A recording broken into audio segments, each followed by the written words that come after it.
week we have been learning about St. Patrick's Day, their tradition, and how in the United States we celebrate also St. Patrick's Day. Correct? Yeah. And we all know when St. Patrick's Day is going to be. When is it going to be, Olivia? When is it going to be? When's St. Patrick's Day? March 7th. And now, is leprechauns real or is it a myth?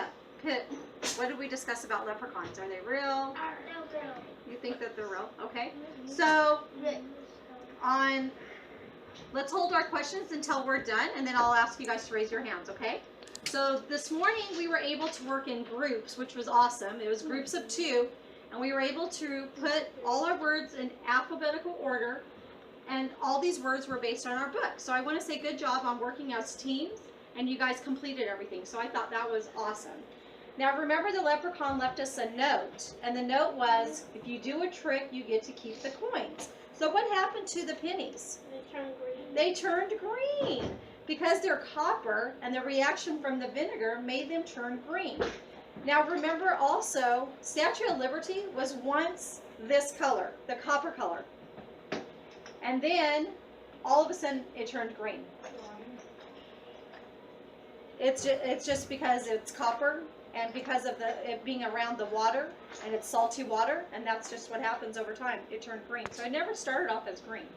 So it's similar to this penny. It's kind of neat. Wait, but And then what we're going to do tomorrow, remember what we were talking about tomorrow? I found it. We're going to go on a treasure hunt. We made our, where is it? Here's a sample. We made our hook.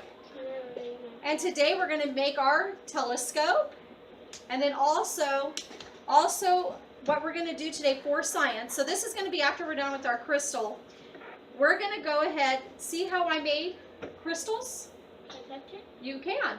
Me too. Miss Sally. I was going to say, So today for science, what we're going to do is we're going to use the borax. Remember, we used this soap before. We're also going to use pipe cleaners. And with the pipe cleaners, I want you guys to braid them in fours. And then what we're going to do is we're going to mix hot water with the soap. And we're going to have to let it sit overnight. Okay, so Nate, are we going to see it right away happen? No. Nick, are we going to see it right away, or does it have to happen overnight? Overnight. So when we're done tomorrow, when you guys come in the morning, it should look very similar to that. So that's what we're going to make for science today. But again, we're not going to see the reaction until tomorrow morning. Okay, so let's go ahead and get started.